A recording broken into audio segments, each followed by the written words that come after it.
Turki hadapi skenario dua perang dahsyat lawan Yunani, Perancis, dan juga Mesir. Akankah Turki dapat menjadi pemenangnya?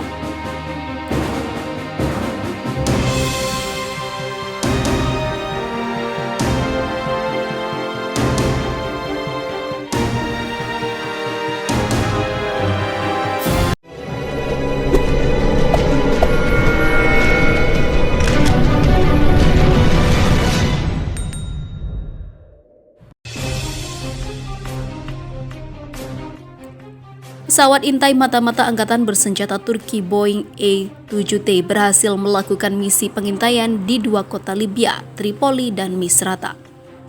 Pengerahan pesawat intai dilakukan militer Turki tak lain untuk memantau persiapan tempur pasukan Angkatan Bersenjata Mesir. Menurut laporan yang diperoleh FIFA Militer dari Bulgarian Military, pesawat mata-mata militer Turki lepas landas dari pangkalan Angkatan Udara di Konya dengan sinyal panggilan Turaf 27. Militer Turki disebut tengah mengumpulkan informasi sebelum melancarkan serangan besar ke Sirte sebagai basis kelompok pemberontak Tentara Nasional Libya atau LNA yang didukung militer Mesir. Tak hanya itu, Turki dilaporkan telah menarik sejumlah pasukannya dari Irak dan memindahkannya ke Libya. Muncul dugaan Turki melakukan misi pengintaian pasca serangan 10 roket Grad yang dilancarkan pasukan Singa LNA ke basis pasukan pemerintah Kesepakatan Nasional Libya atau GNA di Sirte. Meski Perdana Menteri JNE Libya Fayez al-Sarraj sudah menyerukan gencatan senjata, namun pasukan pemberontak di bawah komando Marsekal Khalifa Haftar tetap tak peduli dan melakukan aksi berbahaya. Di saat yang hampir bersamaan, militer Turki juga telah meluncurkan latihan perang skala besar dengan nama Operasi Badai Mediterania. Latihan tempur ini diikuti oleh gabungan 3 matra, seiring dengan meningkatnya ketegangan dengan Yunani yang didukung Prancis dan sejumlah negara Uni Eropa. Langkah ini diambil Mesir menyusul pengerahan kapal induk Charles de Gaulle oleh Angkatan Bersenjata Prancis (FAF) dan pengiriman pasukan Angkatan Bersenjata Hellenic Yunani ke wilayah Castellorizo Polomes yang berada dekat dengan pantai selatan Turki. Langkah-langkah yang dilakukan militer Turki tak lepas dari instruksi Presiden Recep Tayyip Erdogan yang telah menegaskan akan melakukan apapun untuk mempertahankan kedaulatan negaranya. Erdogan tak sedikit pun gentar dan malah mengklaim bahwa Turki punya kekuatan besar di semua sektor untuk menangkal setiap ancaman.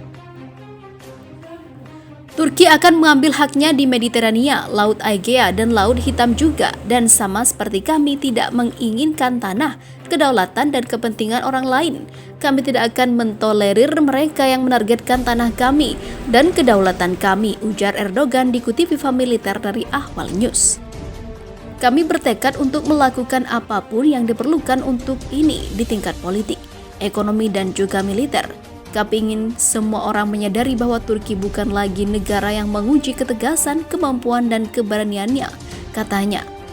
Tindakan militer adalah opsi untuk menghadapi skenario paling buruk dari keterlibatan Turki dalam perang saudara Libya dan konflik wilayah dengan Yunani di Laut Mediterania.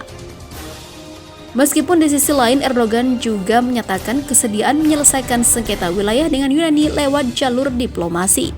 Sementara itu, di tengah memanasnya konflik sengketa maritim di perairan Laut Mediterania Timur, Panglima Perang North Atlantic Treaty Organization atau NATO, atau dalam bahasa Indonesia Pakta Pertahanan Atlantik Utara, Jenderal Stuart Peach mendadak gelar pertemuan dengan Jenderal Perang Turki Hulusi Akar.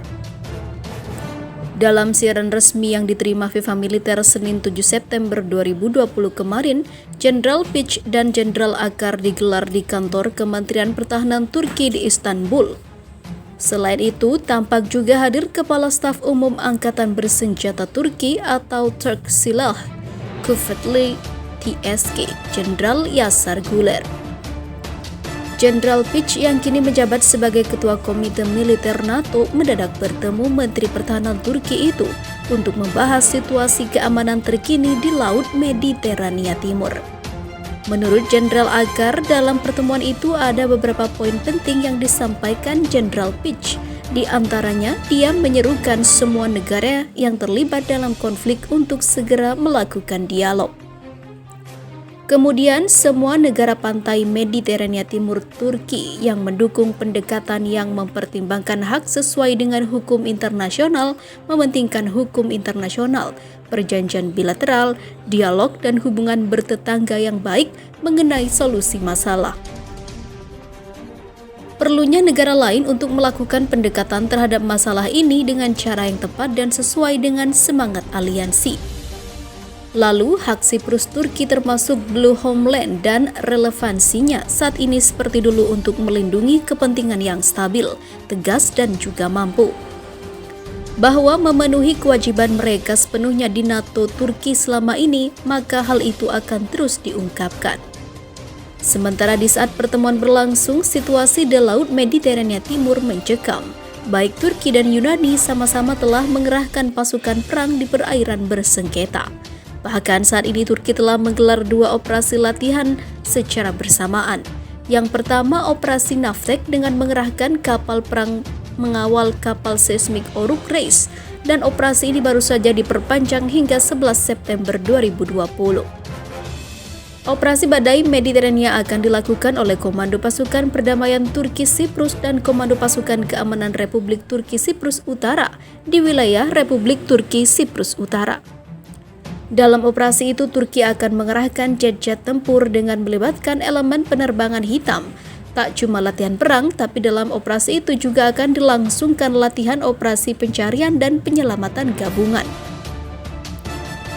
Untuk diketahui, Republik Turki Siprus Utara atau TRNC merupakan sebuah negara kecil pecahan dari Siprus. Negara ini secara resmi belum diakui dunia, cuma Turki saja yang mengakui kemerdekaannya dan diakui Turki sebagai salah satu negara yang memiliki hak kedaulatan di Laut Mediterania. Situasi di Laut Mediterania Timur memanas setelah Turki memindahkan pasukannya dari Laut Hitam ke perairan itu. Pemicunya, Turki marah besar atas perjanjian batas maritim yang secara sepihak disepakati Yunani dan juga Mesir.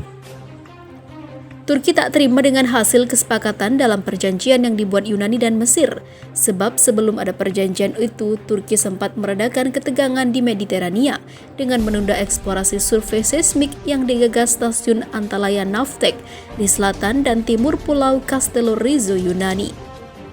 Turki menunda semua aktivitas seismik untuk menghargai penolakan yang dilayangkan Yunani terkait zona ekonomi eksklusif atau ZEE. Namun setelah Yunani dan Mesir menandatangani perjanjian ZEE, Turki juga nekat melanjutkan survei dengan kembali melayarkan kapal Oruk Reis dengan dikawal kapal-kapal perang.